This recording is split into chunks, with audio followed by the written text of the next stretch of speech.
Today is Tremain, who's an exploration geologist at the MSA Group. He has a demonstrated history of finding deposits and providing valued expertise to the minerals and mining industry. He is skilled in mineral exploration, GIS systems, reporting, geological and geochemical software suites, and interpretation of complex data sets for various ore deposit types. And you look far too young to have done any of those things, or all of those things. They keep me busy at MSA. His specialized experience is primarily in gold exploration and mining, but with diverse commodity experience, including copper, cobalt, industrial minerals, PGEs, and zinc.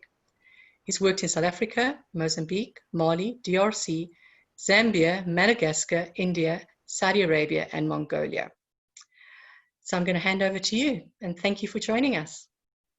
Thank you very much, Nalin.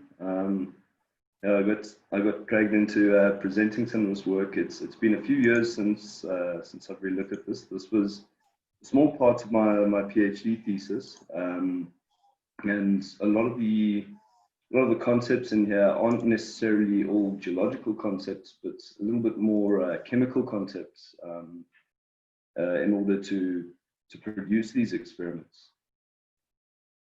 I'd just like to, before we get started, thank my company for giving me the time off to come and present this. I do appreciate it, and I do enjoy presenting this sort of stuff. All right, so most of us, if not all of us, will know the Wits Basin extremely well, and it's been an absolute colossus in terms of gold production in the past, even though it's recently started to decline, and in the future we don't think we'll see much gold from it, but it's still quite interesting. One of the things that interested me quite a lot was the fact that as much as 40% of the gold in the basin was associated with carbon, and I think what tends to bring all of us back is a good little bit of controversy, and there's plenty of controversy surrounding the Wits Basin. Generally, the controversy surrounds how did all of this gold form? Well, the old timers will have you think that it was all formed by river systems, and they did most of the work, and from there, the basin's been altered a little bit, but that hasn't had much control on the actual mineralization. Well, there's some people who think otherwise, and they believe that gold and uranium and hydrocarbons were actually hydrothermal minerals that have all been in place at a later stage. And we all tend to fall somewhere in the middle. A lot of people understand and recognize that there are hydrothermal components to this deposit. And as such, the model we tend to all accept now is that some detrital minerals were deposited and later remobilized and modified, and the extent to which it was remobilized is still debated in some cases. And the reality is there is evidence for both. If you have a look at this rather excellent sample that Minter digested in hydrofluoric acid years back, we found about 5,000 particles of gold, and they were two different populations. These rounded type gold particles associated with placer type processes, and those made up about 3/4 of the gold he found there, and then about 25% of it was crystalline. So some clearly hydrothermal components. And this does get tossed around in that it's one really excellent sample, and it might not represent all of the samples from across the Wits Basin. But specifically, the thing that I find myself most drawn to is the carbon within the Wits Basin. Why was so much of the gold associated with the carbon? Well, carbon in the basin, as many of us know, comes in two forms. It's beautiful seams that are quite discontinuous, and they can grow quite thick. They can be up to 30 centimeters thick. And associated with this, you'll get tiny little fly speck carbons, or little nodules worth of carbon. And on the right here, I've got a nice picture of a nodule. And in the background, you can see some pyrite, and that's actually some nice cubic pyrite. And this was found in a VUG in a late stage hydrothermal quartz vein. This picture will become a little bit more relevant a bit later as I try and show some similar carbon features to the features that we were able to create. Well, carbon, as with the sort of major processes that form the basin, there's also models for carbon formation.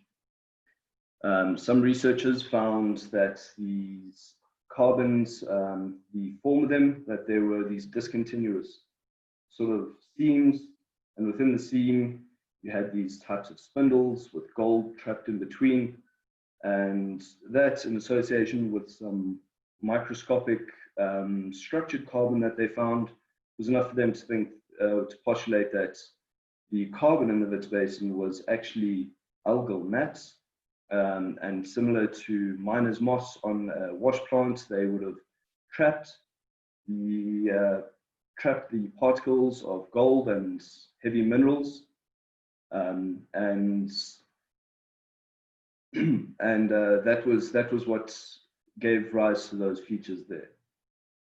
Well, it does bring up some questions, because you also get carbon in hydrothermal quartz veins with pervasive gold and uranium throughout them, yet there aren't any other detrital minerals. And many of the features that you see within these carbon seams aren't necessarily syngenetic. So the epigenetic model that gained most traction was Shidlovsky back in 1981. He postulated that actually what was happening was that these mature hydrocarbons, as they decayed within the basin, they were coming up into contact with Uraninite grains that were deposited detritally, and then that whilst they were in contact with them, they radiolytically polymerized. And this process of turning simple carbons into more complex carbons also allowed them to solidify, and that was the reason for these seams forming. So he believed that they were post-depositional feature. Some of the evidence for this is that if you take a carbon seam and you cut it at about 90 degrees to the long axis of the spindles, you'll see that within them you get these rounded uraninite grains, gold in between the spindles, but the uraninite grains are also fractured and displaced. And within these between these grains, you actually have multiple generations of carbon. You can see this if you take an oblique view here and you zoom in, you see sort of rounded carbon nodule surrounded by gold, as we've seen in multiple other places, and then this is completely enveloped within another spindle, second generation of carbon. So this indicates some kind of problem. How can we get these processes forming? Radiolytic polymerization might be one way to explain this, but there are issues with the conditions within the basin that could have formed these, and some researchers point to the fact that it might not have been possible to form these features by radiolytic polymerization. So if you're going to then try and solve this by using some sort of experimental method, you'd need to take into account the post-depositional conditions within the Wits Basin. Well, after everything had been deposited and buried, the basin underwent green schist facies metamorphism, and the temperature conditions that researchers associate with this, 300 to about 350 degrees Celsius across the basin. And it does change locally. You can have higher temperatures up to about 500 degrees Celsius. And people think that this might be a little bit low to remobilize gold up to, to any great distances or any large amounts. And associated with this are some incredible pressures.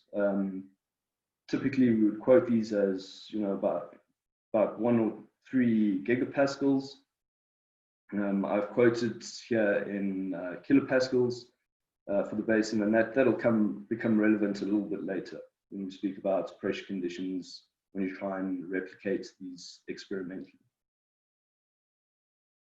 So we have a problem that we're trying to simulate or replicate some of these carbon, uranium, and gold features that we see. And could we do this? Could we use experiments to simulate these mechanisms? Well, it turns out there are a couple of experimental approaches that could indeed replicate these processes. One of these is called the catalytic vapor deposition technique. Quite simply, it's a technique in which you pass hydrocarbon gases over some sort of metal substrates. In this case, we used uranium-rich powders, and that would then simulate this growth of carbon onto your uranium substrate. But we would also need to have some concept of what was happening in fluid terms, so with gold in solution and hydrocarbon solutions. So we had a second technique.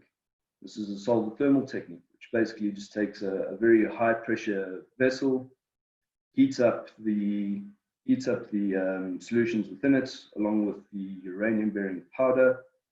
And this was meant to simulate the process of carbon and gold remobilized fluids coming into contact with these uranium bearing seams. So if we have a look at the setup, well, in principle, it's quite simple. You just have some sort of furnace or kiln over here. Within it, there's a quartz reaction vessel. You'd want to use quartz because we don't want the metal to have an effect. And then to that, you would add your hydrocarbon gas and pass it over a boat loaded with your granitic substrates. We chose granitic because it most closely represents the provenance for the Wits Basin. And there's a whole line of thoughts around that, but I won't go too in depth into that. And just some of the details for you, if you were interested. We reacted these for 2 hours at a time. Why? Well, this was nice and easy, and we could get lots and lots of repeat experiments. We could vary the amount of uranium concentration within them. And then finally, we could do this at various temperatures, see what would happen. And the other benefits of doing it like this is you can keep a lot of other factors quite constant. All right, so what happened? Well, if you have a look in the top left here, this is our powder, and there's a certain amount of uranium within them. And these are loaded into a quartz boat and then put into the reaction. And when you pull it out after 2 hours, this is for one of these 600-degree experiments. What happened was that the carbon had formed around the powders, and it had actually taken the form of the boat. And you won't be able to see it here. This is quite a dark image, but growing upwards from the base of the boat, there were like these filaments, very similar, in fact, to the filaments you would see in spindles in the Wits Basin. And the effect of this carbon growth, well, it actually turns out that it's quite exponential. So at lower temperatures, it seems like nothing really happens. Well, more on that now. Then as you raise the temperature a little bit, you would get more of the products forming. And then as you raise the temperature to about 600 degrees, there's quite a divergence, and the effects of the uranium started to take control. And at these size fractions, we were able to see exponential growth. So more uranium equals more carbon that grew. Well, what do these carbons actually look like? You know, here it seems to be just a black mass.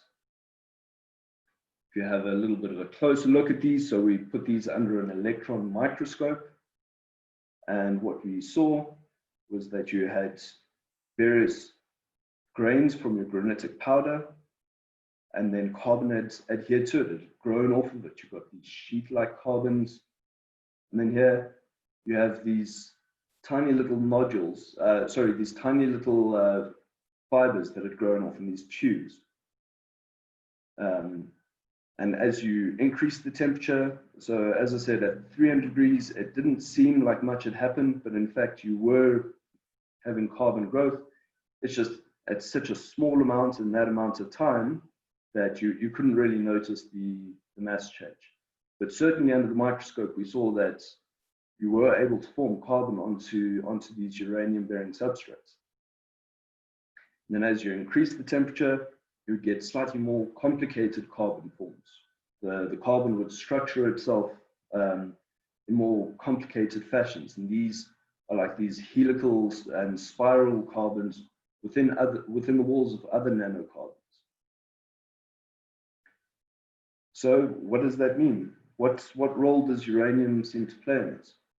Well, if you take the uranium concentrations, just look at 600 degrees because the trend is most obvious here. And you'd see that as you increase the uranium concentrations, and about 8,000 ppm uranium, that's as much as you get in some of the higher concentrations in Wits reefs. You're able to see the most masses, and then as you dropped the concentrations, there were less nanocarbons had adhered to the surfaces. Well, this happened in all except for one case, and I say one case. Each of these experiments are in triplicate, so each point here is a triplicate. So these trends aren't artificial or just a sampling issue. But what we saw here was that this had very low uranium, yet had still formed quite a decent amount of carbon. And it turns out that this is a metal effect from the other metals within it. It had copper and molybdenum. I won't delve too deep into that. It is part of a more complex chemical process. But we were able to test if it was in fact the uranium that was having effects on the growth by leaching out. We removed about half the uranium from the samples, ran them again, and we were able to find that it actually reduced the amount of carbon that was formed. So clearly uranium is playing some role here.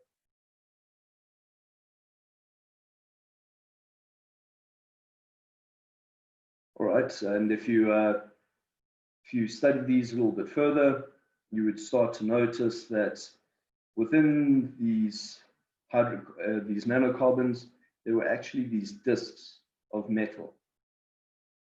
And this became quite significant because it showed that the metal itself was playing a role in these reactions. So that's not radiolytic polymerization, you know, that's not creating more complicated carbons by radiolysis or pyrolysis. It's the metal itself interacting with this. And in chemistry, in these material sciences, where lots of these techniques were borrowed from, there's actually an explanation for this, and it's a well-known explanation, and that's that the carbons interact with the metals, and you have catalytic growth via electron promotion. I'll try and explain that in a moment or two a little bit further. But do we see these structured carbons in the Wits Basin? Well, the answer is yes. If you remember that nodule from a little bit earlier, you take a nice zoomed in view of that, similar to what we saw before. There are these sheet-like carbons. This is at a nice oblique view, so it showed up quite nicely. And then if you zoomed in a little bit further into the gaps here, we found that there were these fibrous and tube-like structured carbons along with gold within this hydrothermal sample. So there were some lessons that we learned from this. Clearly structured carbons could be grown at temperatures plausible to the Wits Basin onto uranium-bearing substrates with concentrations similar to those that you see in the Wits Basin. And that as you increase the temperature, the effect was that product mass would increase, and the structuring of those carbons became increasingly complex. We found that the uranium metals themselves played a role in these reactions. So again, we look to electron promotion, and the simple answer it gives is that your gas hydrocarbons interact with your metal surface. They borrow electrons from the metal and then displace a small part of that metal whilst continuing to catalytically structure themselves. And this form of growth is quite good for a Wits Basin concept, because you do have abundant uranium metals, you do have abundant hydrocarbons, and it shows that you don't need really high temperatures to start the process, and over long periods of time you could form these structured carbon features. But we needed to take this a bit further. We needed to understand that was just modeling one component of these associations. We also needed to understand a little bit more about what would happen if you had fluids within the system. So to model this, we tried a different technique, and basically we took a custom-built autoclave. Within that, we put a Teflon insert, our powder at the bottom, and a couple different solutions to test the varying effects of these. Place this within a heating jacket, and then pumped it full of inert gas to simulate slightly higher pressures. Well, this had several benefits over the previous technique that I showed you. We were able to attain longer reaction times for this. We were able to use higher pressures, about 800 kilopascals. And in addition to that, that allowed us to lower the temperatures. And the effect that this gave was that, well, the result of this meant that we could now put in fluids and model what would happen if you had gold in a system with hydrocarbons and uranium. Well, again, this brought us some degree of success. We found that you could indeed, at these lower temperatures and higher pressures, form structured carbons. In the image up top here, you can see that in one of the first runs we had that the carbons had adhered to the thermocouple that was just measuring the temperature within that. We subsequently managed to correct that by just putting a sleeve on this. And when we took the solution out of here, filtered it and looked at the resulting product, what we found was that these uranium-bearing products now had carbonaceous products adhered to them, and crystalline gold particles had also formed from this solution.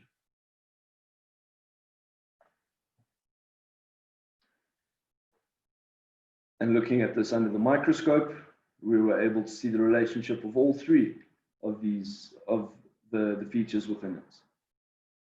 Uranium particles in association with crumpled sheets carbon, and slightly less structured carbon around it. It's probably just a function of the hydrocarbon substrate used to begin with. The next thing we were able to see is actual sheet-like carbons surrounding the gold particles. And finally, we were able to form these crystalline gold particles in association with these sheet-like carbons. So, could we then model the association seen in the Wits Basin? Well, in some cases, yes, we believe that we were able to model it. We were able to show that you can take a hydrocarbon from a fluid or gas phase. You under similar conditions to the Wits Basin. Well, not entirely similar, because we were only able to achieve 800 kilopascals in that custom-built autoclave, and the conditions for the Wits pressures were significantly higher, and that's just a function of what equipment is available to you to try and reproduce these things. There's just no way we would be able to attain those kinds of pressures. And these hydrocarbons that we formed, well, they showed us that there was a different mechanism for precipitation, and that mechanism wasn't radiolysis or pyrolysis. It was most likely electron promotion, and there's several, there's several key factors to that, and several other factors as to why that's beneficial for growing carbon between uranium grains.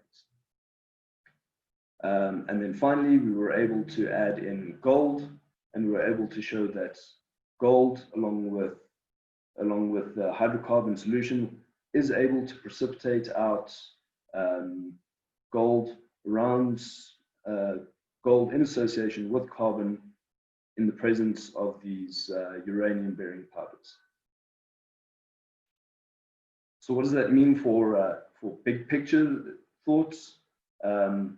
Well, the Wits Basin is declining in importance, so maybe new findings and new mechanisms like this don't mean as much to a deposit like that, but it's always good to be researching these. It's always incredibly important to understand new mechanisms for mineralization, because these are actually critical to developing new models for mineralization, and these can become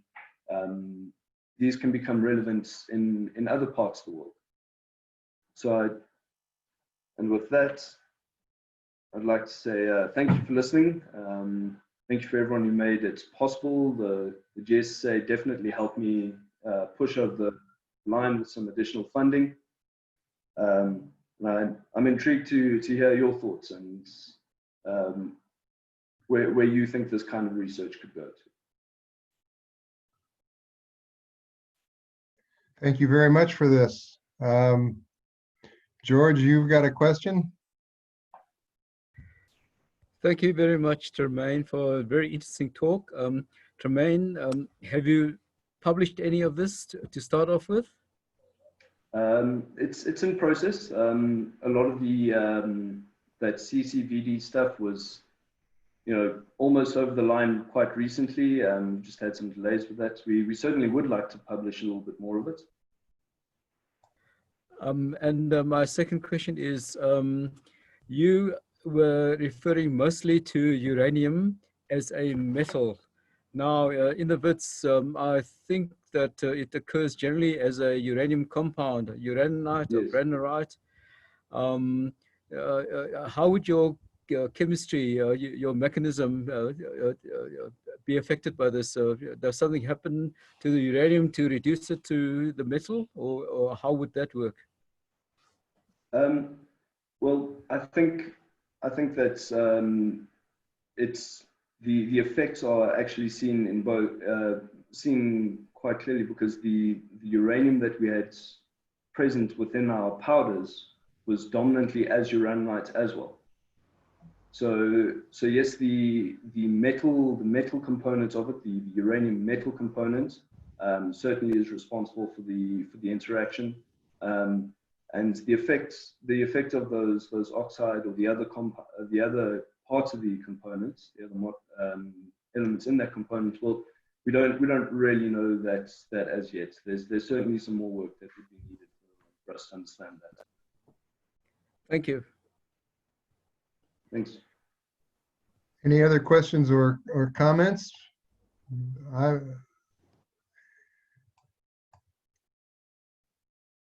Tremain, I've got one comment. Yeah. It's based on work that we did years ago at Bernard Price Geochron Lab.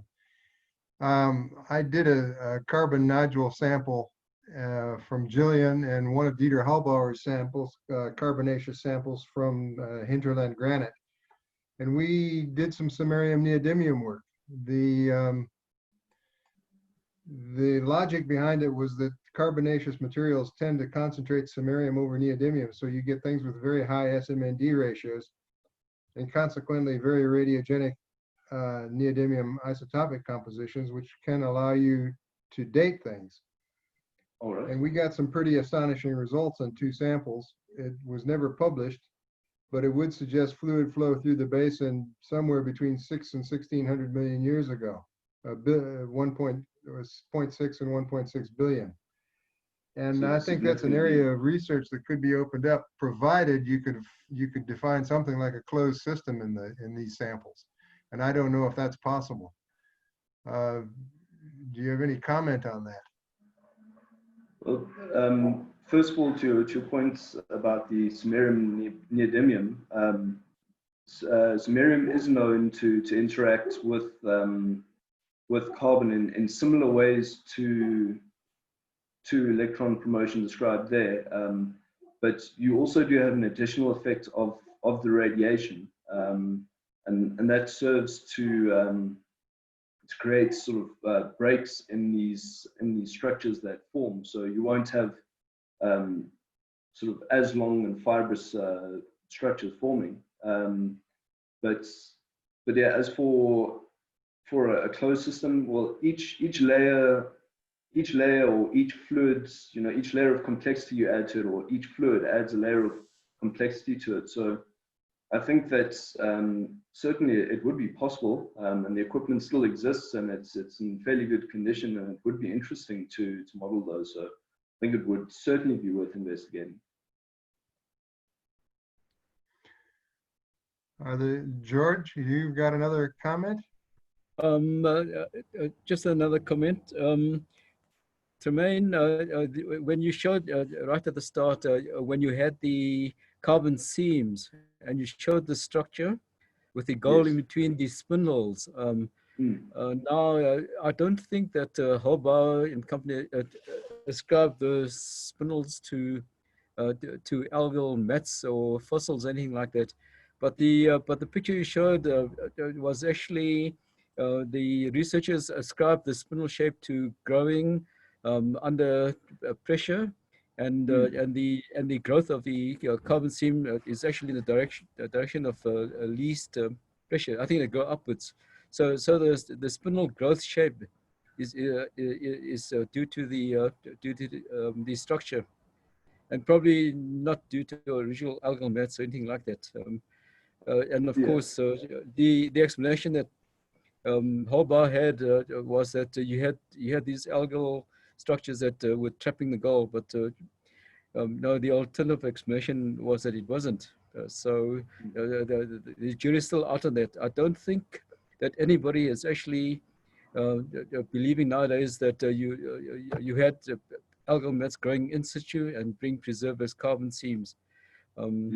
So that's still controversial. You have to generate the hydrocarbon somewhere. And I think the epithermalists would like it to be generated in the shales of the Wits, where you go through the normal petroleum producing process, and those shells that had the organics in them produce the hydrocarbons that were actually squeezed into the Wits. So it gets a bit more tricky.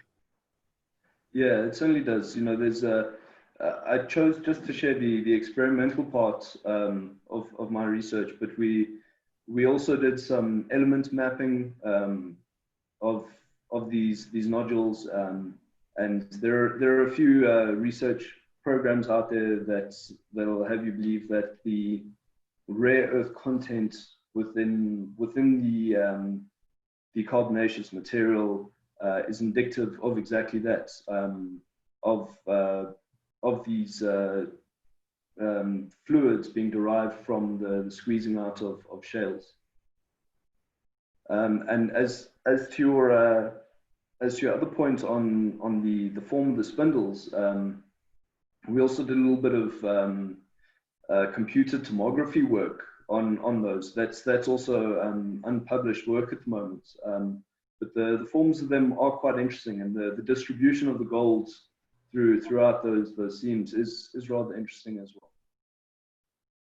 Thank you, Tremain. Are there any other questions or comments? Could I ask a question, please? Yes, go ahead. The uranium in the bits is present, as I understand it, as UO2 or U308.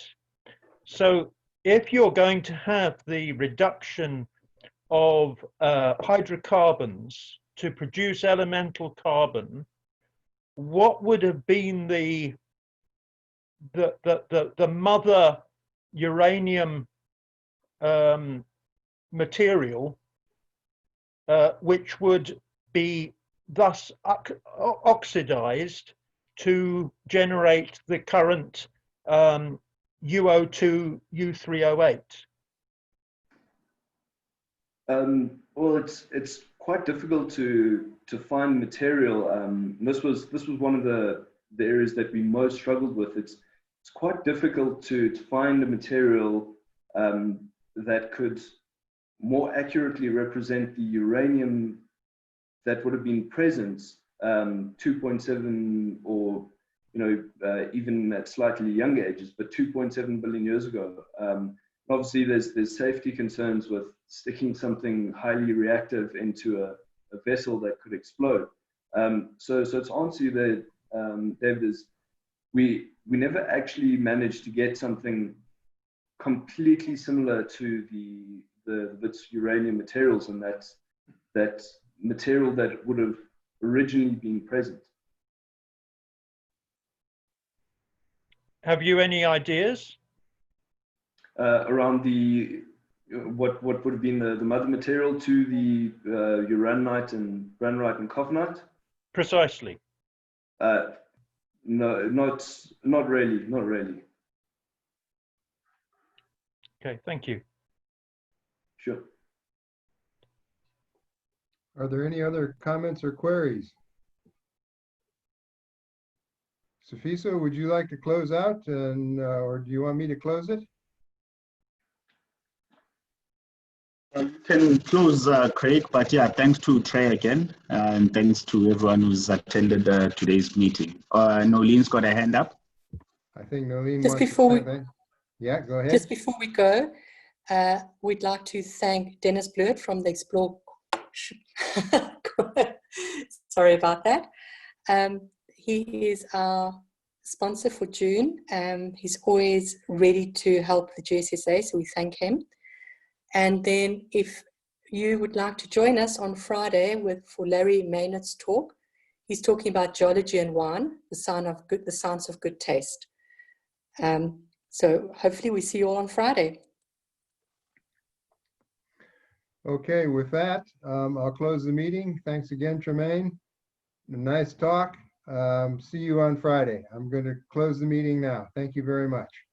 Thanks, Tremain. Thank you. Thanks, Trey. Cheers. Cheers, TJ.